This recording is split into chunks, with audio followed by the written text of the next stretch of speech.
I think what I'm learning on a DD process right now is that the golden rule of DD, as the corporate lawyer, you need to understand every question that's being asked of the client, because at the end of the day, the client, they might be a lawyer, but might be someone else who's kind of handling these questions. And if you, as the corporate lawyer, you're someone who's already actually pretty well trained in this area, doesn't know what a question means or why it's being asked, then you shouldn't ask that question to the client. I'm really happy to be joined by Bernie Rivard. I think I remember you were at one of the university talks I did many years ago. And then it's been amazing to see you started training contracts, you're now qualified as an associate. Bernie, welcome to the podcast, and I'd love for you to introduce yourself. Thanks so much for having me, Jason. It's an honor, and it's great to see you launching yet another exciting product. My name's Bernie.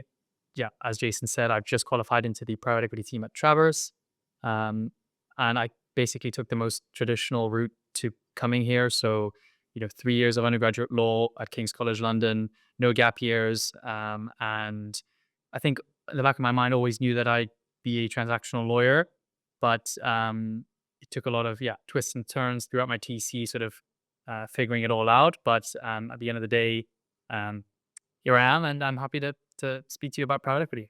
Wonderful. I will dive straight in. So I want you to just imagine I have no knowledge of private equity finance, which I think many listeners will be completely new to this. How would you explain what private equity is? Sure. Yeah. So I think put them as simply as you can. Private equity is a form of investment in private companies. So if you think about it, there are insurance companies, pension funds, sovereign wealth funds, a bunch of entities and organizations that handle people's money that need to decide where they're going to put their money.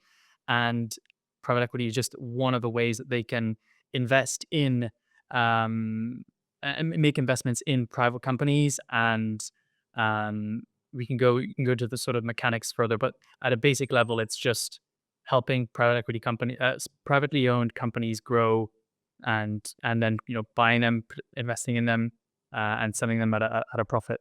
Great. And so you said, so we have these investors who are investing in private equity as a way of making money, or like a return on their money.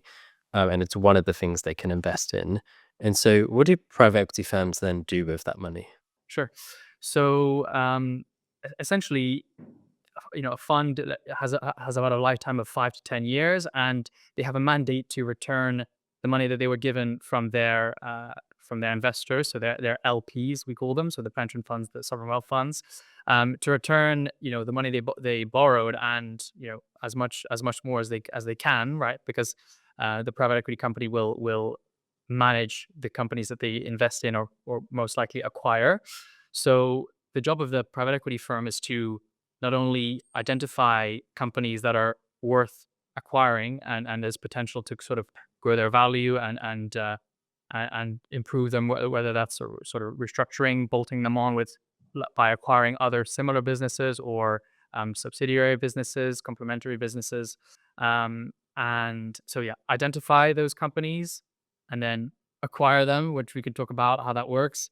And then, over the course of the lifetime, whether that's 3 or 7 or 10 years, improve them. Yeah, as we discussed, have bolt-ons or operational restructurings, and then after that period of time, you can sell them on either to a trade buyer, so another company operating in that space, another private equity firm that's perhaps going to take the company to an even sort of larger level, or that company could go public. And there's various sorts of ways that a private equity firm can achieve an exit. And then with that money that they make on the sale, which is hopefully more than they initially bought it for. I think typically the sort of rule of thumb is 3 times money invested is kind of the ideal place you want to be. Obviously, the more the better, but if they can have a sort of money multiple of 3 plus money invested, then they're going to be very happy about that. And then there's a little bit more in terms of how the money is distributed amongst the executives and the investors, but perhaps you want to take us through that later. Great. One thing I want to just pick up at this point, you said bolt-ons and operational restructurings. Imagine I've just had those terms for the first time. What do those terms mean? So Boltons, rollups, it's all, kind of used interchangeably, and that's the big thing about this space, right? There's so many slang terms, but um, a bolt-on just refers to another acquisition. So if a private equity firm acquires company A, and you know, there's another company that they haven't acquired yet that actually could actually complement company A quite well, whether they operate in the same space, or they have complementary products, or you know R&D, or whatever sort of value that the synergies that those two companies can have together. That portfolio company that's already been acquired will acquire another company, and that's called a bolt-on. And then roll up is kind of like when you're rolling up, when you're sort of taking a bunch of companies owned by a private equity firm and sort of putting them all onto one umbrella, one parent company. It operates kind of in the same way as a bolt-on. You're just sort of grouping companies together that are complementary, that will essentially just add value to the group business that you're running. Got it. Okay, so that's very helpful. So we're saying investors investing their money, they want more of a return. Private equity is one of the options. Private equity firms will then buy companies, usually private companies, and then we talked about various ways they need to think about how do they then exit or like sell those companies. Let's dive into the acquisition part then, which I guess is from my understanding, would be the bread and butter of like a private equity associate. Um, what does that mean when we talk about like acquiring private companies? And I guess especially from your perspective as an associate. Yeah. So essentially, companies are just formed by shares. So when a private equity company acquires a private equity firm acquires a private company, they want to acquire usually 100% of the shares in that target company. And sort of the key document that facilitates that is a share purchase agreement. And unfortunately, I'm not the expert on that document just yet, but in terms of how the sort of process works, there's so much to it, which is why I'm in this space. But firstly, the buyer wants to know as much as possible about the target entity, so they will most likely ask the target company, and potentially their advisors, to put together a data room full of all the important documents about the company, and the most crucial ones being sort of the corporate documents, so all sort of registers of members, which show sort of the ownership of the company, share certificates, everything related to who actually owns the shares in the company is going to be sort of the most fundamental. But yeah, this data room will have all kinds of documents, because the buyer wants to know, if I'm going to buy this company for X amount, am I actually paying a fair price for that? And they'll want to see and determine, using their own advisors, if there's any sort of hidden liabilities, and liabilities that they need to know about, that they can sort of factor in when negotiating their share purchase agreement, to see, should the sellers actually cover this liability that's existed for a number of years, or should the buyer have to deal with that. So and yeah, and then there's a whole disclosure process where usually the sellers, sort of legal advisors, will take the management team, so the senior executives of the target company, and tell them, if we want to sell this company, we need to tell as much as we can to the buyer about our company, because they need to know that they need to know what they're buying. And the way that sort of works is warrant they provide warranties about their company, and warranties are just statements of fact about a company. So they'll say, "Yep, our company has, we own all the shares in the target company. There's been no litigation in the company in the last 10 years. There's been no employee disputes. We own all our intellectual property." You know, all those kinds of promises, statements of fact about their company. And then the role of the disclosure process is to take the management team through those warranties and tell them, what about these statements is incorrect, and then they'll provide the information, usually via the data room. So they'll upload documents, and information to the data room, which the buyer will review, and sort of information is disclosed and flushed out through the warranties. Now, the reason I'm doing this podcast is I always like find it so interesting to know, like I know the theory of it, but I didn't know what it's actually like for you as someone actually doing the due diligence on behalf of the private equity firm. And so I guess I have loads of questions here, but like, so is that like a main part of your role then? Is that like a trainee role or associate role? And what does the data room actually look like in a like general sense? Well, that second question is a bugbear, I think, for many junior lawyers because data rooms come in all shapes and sizes. So you could have some data rooms which are sort of not provided with the most sophisticated software, and so you'll just see a bunch of different folders that are not numbered. There's no sort of titles to any documents, and if the data room is particularly unsophisticated, you'll never get any notifications about any new uploads. And it's just a whole minefield where there's potentially thousands of documents hidden within 7 layers of subfolders. Things are in the wrong places. So that could be, quite a task. And yeah, usually it's the most junior people who kind of track the data room. So probably, trainees and paralegals to kind of track if there's anything new, any new developments, and try to identify what documents are where. Um, but in terms of your first question about sort of what does DD entail, or Well, is it like how much of that is your role as a trainee slash associate? If I think of like real role as a PE associate. I'd say that there's, at least from my experience, there's usually sort of one senior person, whether that's a senior associate or partner, sort of overseeing how things are going. But then, from sort of my perspective, the junior is sort of heavily involved because the DD process is so involved. There's so much to think about. So if you sort of start from the beginning, let's assume you know nothing about the company, and there's sort of information put into the data room. Um, you, as the corporate lawyer sitting at the center of the entire transaction, will sort of instruct all of your specialist teams within your law firm to give them access to the data room and tell them, please review the documents that are within your specialist area, and let us know if you have any further questions about the documents or about the business which you need to know in order to be able to report on the business in the due diligence report, to say that everything's fine, or to identify potential risks about the business. So there's that sort of initial kickoff process, and you have to kind of always keep updating those teams when there's new uploads, when there's new responses from the client on those questions that the specialists had provided. So it's just a massive process of trying to get information in the right places and trying to challenge, if a specialist team comes with a question which you think, oh, we might have asked that before, or it could be made clearer, or is actually a material question.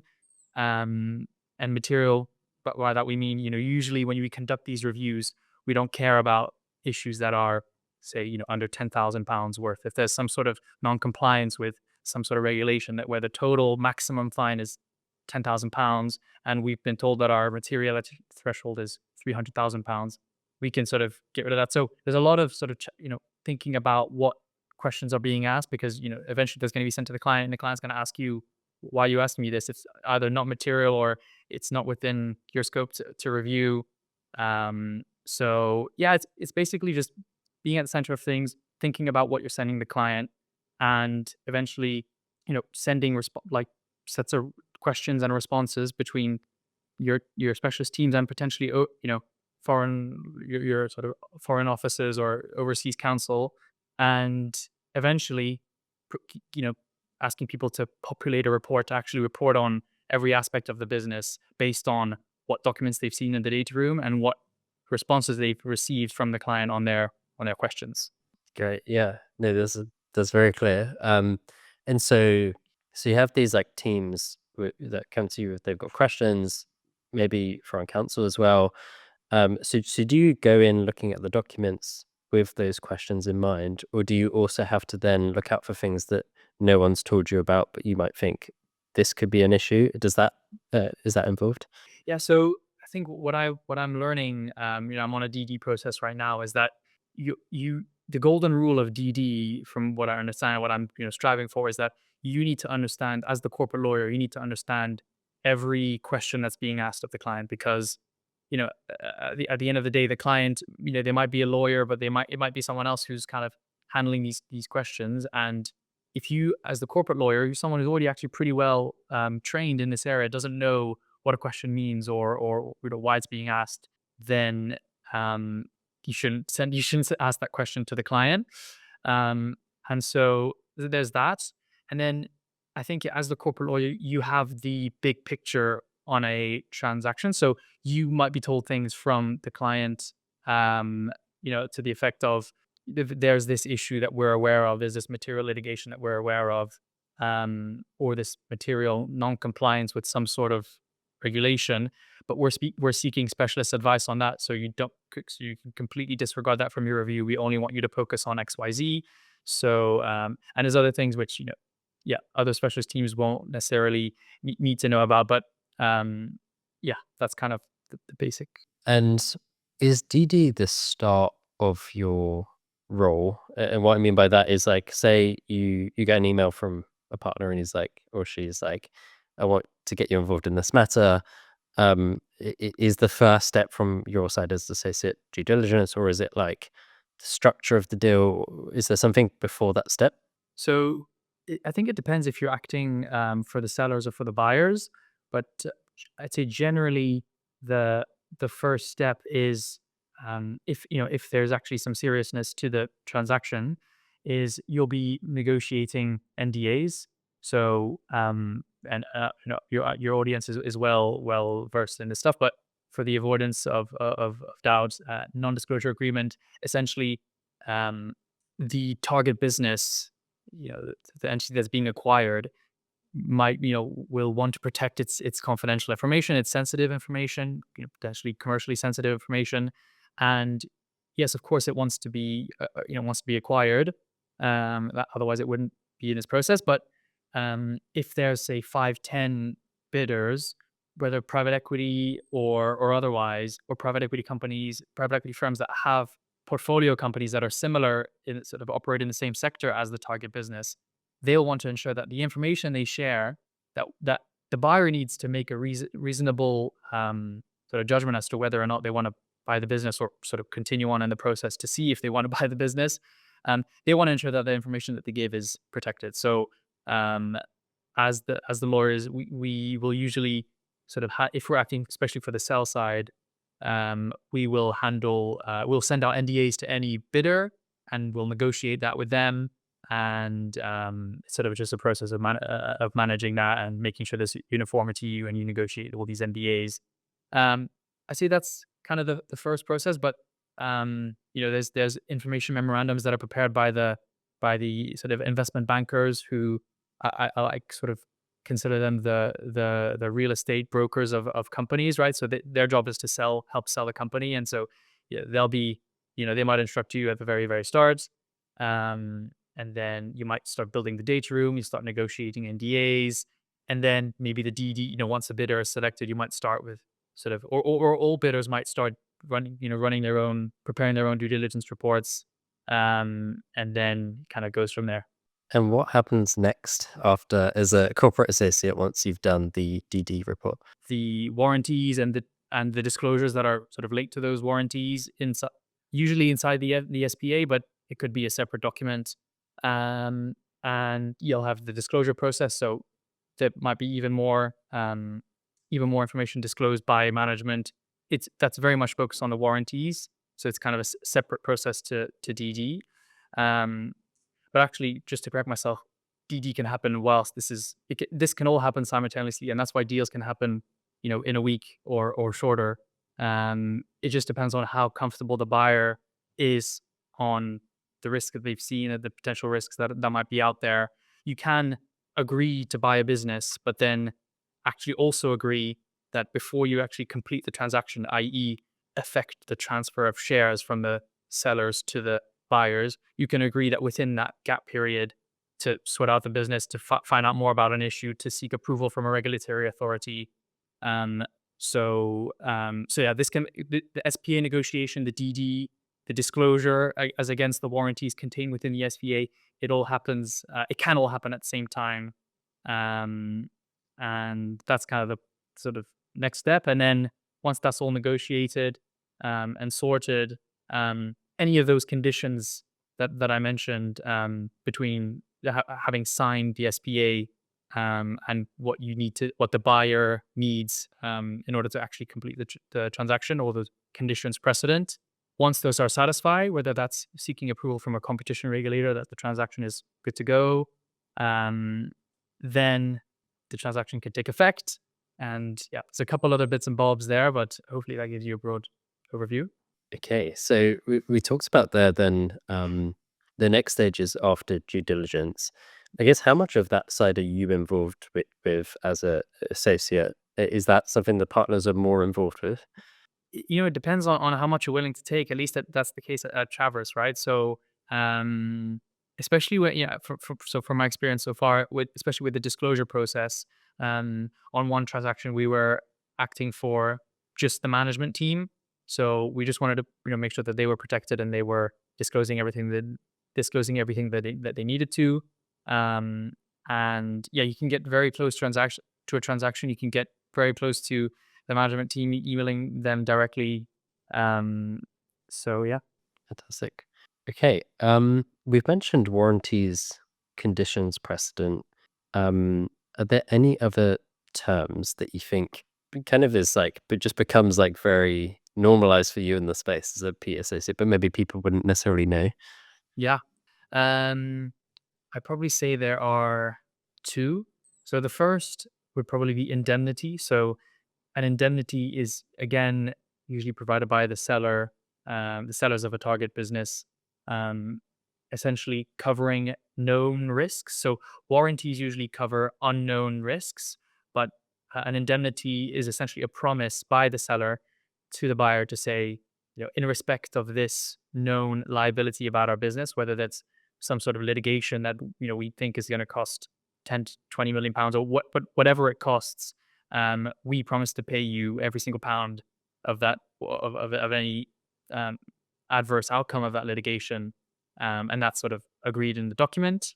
Um, and then the second would probably be leverage. So I think leverage is a super important part of private equity. So another term for equity is shares ownership, but actually a large chunk of the ownership or the value in a company is in its debt. So, um, to sort of give the most basic um, overview, a company is formed of shares, but also loans and different types of shares and bank debt. So, in order to facilitate a transaction, a private equity firm actually won't use all of the money that it's obtained from those LPs that I mentioned previously. It will actually probably use more. It will probably borrow more of the money from a bank, um, and we refer to those borrowings as leverage.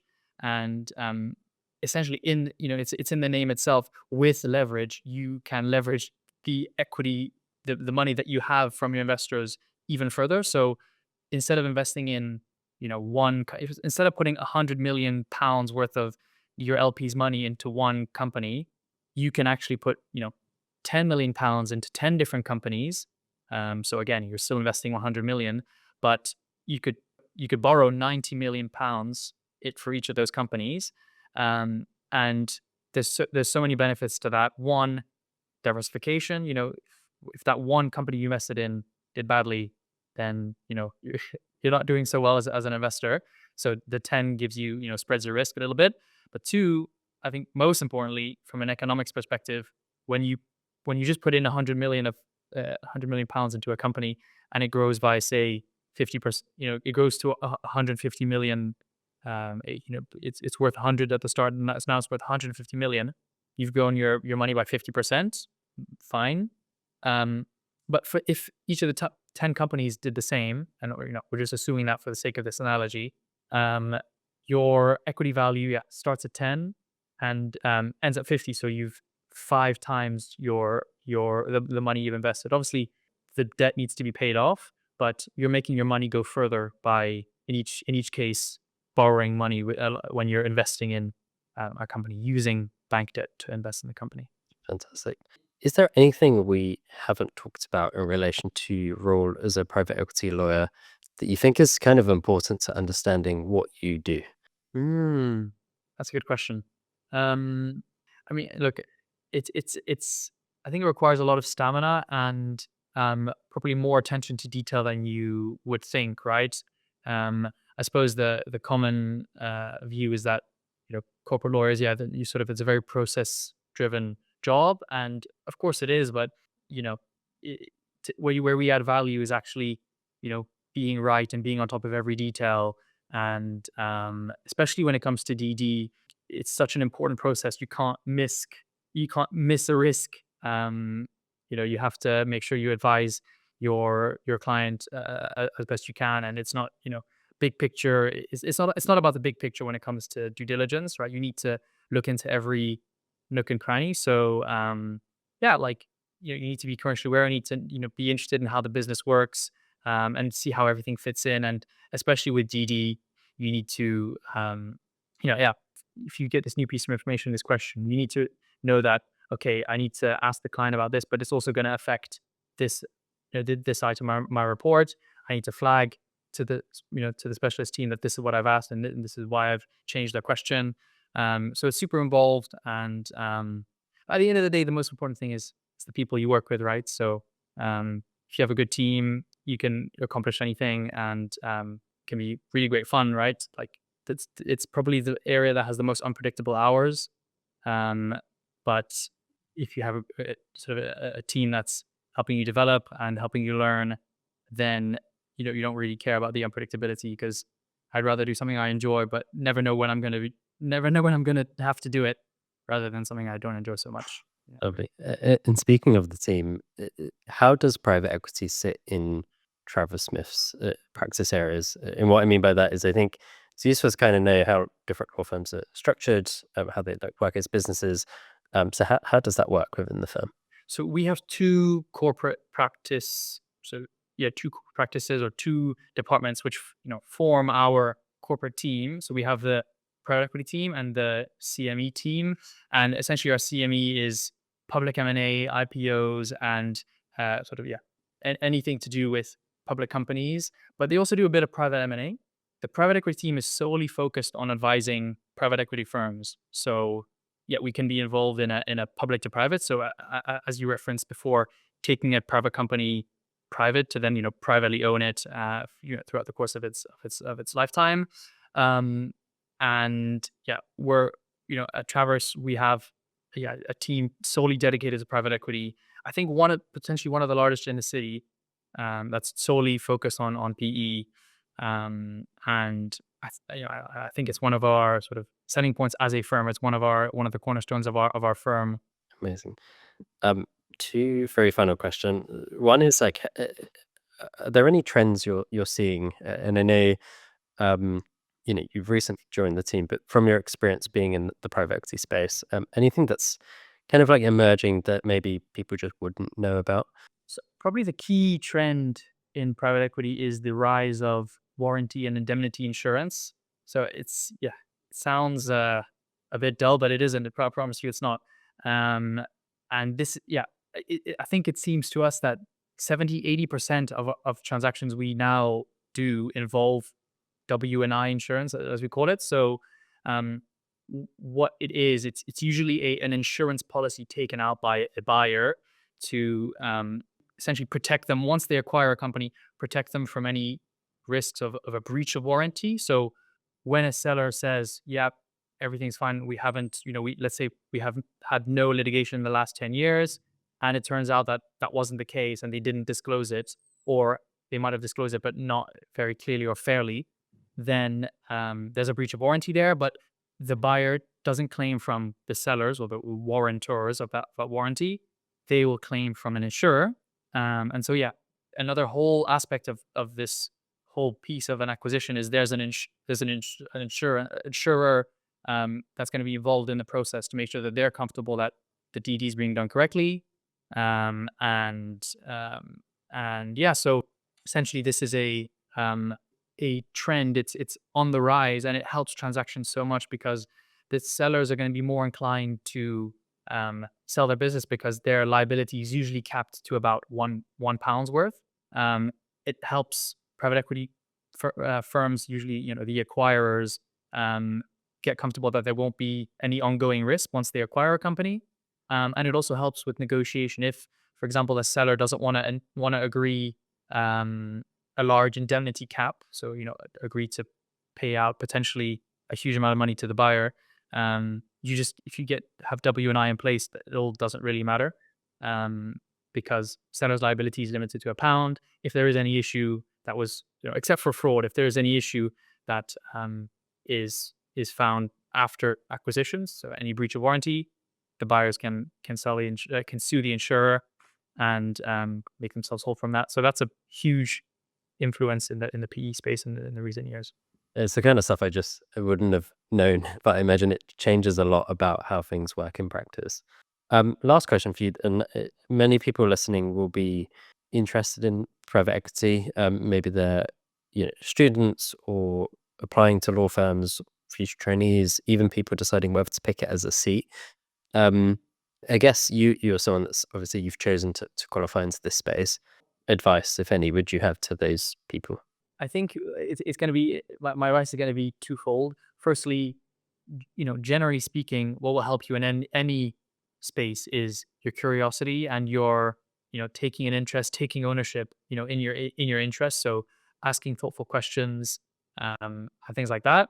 Advice for PE specifically, um, everyone's going to tell you about commercial awareness, right? And um, there is something to that. So yeah, otherwise people wouldn't be saying it. But there is something to thinking about what really matters in the context of a transaction, right? As a corporate lawyer, you need to be able to determine what actually matters about this business that I need to tell the client about or not, right? That's the role of a trusted advisor. You're not as a good corporate lawyer, you're not a um, person who just passes on information from person to person, right? Because anyone can do that. So, commercial awareness is super important. And two things you can do for your commercial awareness. Number one, subscribe to the TCLA, follow it, engage in their forums, all that stuff. Jason didn't ask me to say that. Um, but two, yeah, have conversations about news stories that you follow. Actually read the stories in the first place, right? Teach to other people. That's the best way to learn. Talk about your interests and yeah. So commercial awareness is the number one thing, probably. Wonderful. Well, I thought that was really well explained, Bernie, and it's helped to put a lot of the different pieces together. I'm very excited to follow you in your journey in your legal career, and thank you so much for coming onto this podcast. Thank you so much for having me, Jason.